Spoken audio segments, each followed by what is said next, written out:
14 de novembro de 2012, nós estamos aqui no Museu Histórico Emílio da Silva com Fernando Bastos, ele que é uma pessoa identificada com o movimento literário de Jaraguá do Sul.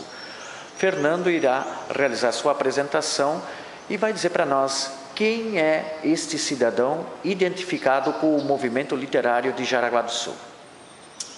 Então, o Fernando Bastos, na verdade, a minha carreira sempre foi desenho, né? Eu sempre fui ilustrador, trabalhei desde cedo com desenhos em indústrias têxteis e na área literária eu comecei em 2009, né, com a publicação do livro Teofania, pela Design Pictorial. Mas bem antes disso eu já vinha escrevendo, sempre gostei de escrever e ler, né? Principalmente essas minhas curiosidades, sobretudo sobre a religião, começou na década de 90, né? E quando eu comecei a ler os livros das religiões, Bíblia, o Corão, os textos do hinduísmo, isso me forçou também a ler filosofia. Eu queria saber também o que os filósofos falavam sobre a religião. Então, a minha parte literária, meu campo literário foi mais voltado para religiões e mitologias. E hoje eu escrevo para alguns blogs, né, Cooperativa das Letras, para o blog Recanto das Letras. Vez ou outra eu escrevo algum artigo para jornal, não necessariamente sobre religião, às vezes sobre comportamento também. Então, na parte literária, essa daí é a minha participação. Certo. E o Fernando, né, como cidadão, né, aonde que ele nasceu, ele é filho de quem e aonde que ele passou a infância e a juventude? Bom, eu sou filho de João Bastos, que já faleceu, foi telegrafista de trem, muito conhecido dos jaraguenses, e de Teresa Bastos. Minha mãe era natural de Nereu Ramos, filha de italianos. E eu passei a minha infância em Jaraguá do Sul, do nascimento até os 12 anos eu morei nas casas da rede ferroviária, que ficavam próximas aos trilhos do trem, em função do trabalho do meu pai, né? Então a gente tinha direito às casas da rede ferroviária.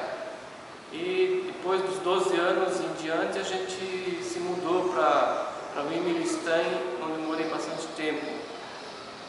E eu tive uma educação muito boa dos meus pais, firmada na tradição católica, eles eram católicos, sempre seguindo toda aquela moral religiosa, assim, sabe? Meus pais não eram bravos, né? Eles não batiam na gente, eles tinham muito carinho com a gente, mas eram bem rígidos para seguir a doutrina religiosa, né? Eu lembro que era comum até os 10 anos, eu tinha mais ou menos 7, 8 anos, meus irmãos com 14, 15, 16, mais ou menos 5, 6 irmãos. À noite a gente não ia dormir sem antes se ajoelhar em volta da cama da minha mãe e a gente ia rezar o terço. Levava mais ou menos 45 minutos. Hoje as pessoas rezam 1 minuto e acham muito. A gente rezava uns 45 minutos e gostava disso.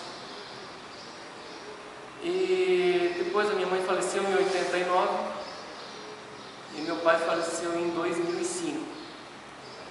E eu casei, tive 2 filhos, né? Um já está com 24 anos, que é o James, né? Ele trabalha numa empresa de crédito. E tem uma filha no segundo casamento, que é com a Daniele. O nome dessa minha filha é a Sofia, está com 3 anos. Certo. E você morando aqui na região de Jaraguá do Sul, você estudou aonde e houve a influência dos professores sobre a sua formação? Eu estudei no Antônio Batista do primeiro ano até a 8ª série. Eu sempre fui um aluno bom, bem aplicado, né? sempre gostei de estudar, muito curioso, principalmente português e história.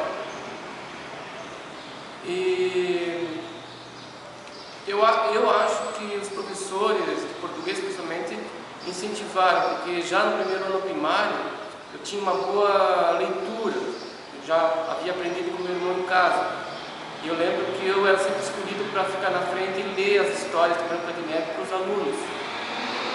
Já no primeiro ano, na metade do ano, eu já lia livros de Branca de Neve.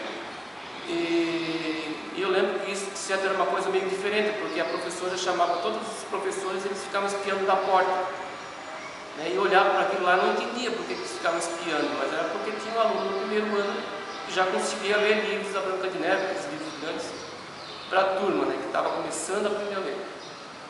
Então eu nunca tive muita facilidade para matemática, mas para a língua portuguesa, para ler, assim, eu sempre tive muita facilidade. Então eu creio que nessa parte me ajudou bastante a gostar de ler, já desde cedo, eu já li, embora não gostava muito, que eram livros obrigados a ler, Machado de Assis, José de Alencar, mas eu sempre, de alguma forma, eu sempre gostei de ler.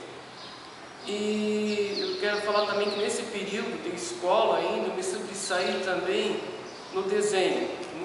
Muita gente me conhece, a gente que estudou comigo no passado, e hoje estão com a minha idade, depois de 20, 30 anos que a gente não se vê, eles falam, pô, você desenhou eu no caderno, você fez um desenho dos nossos professores, daí eu começo a lembrar.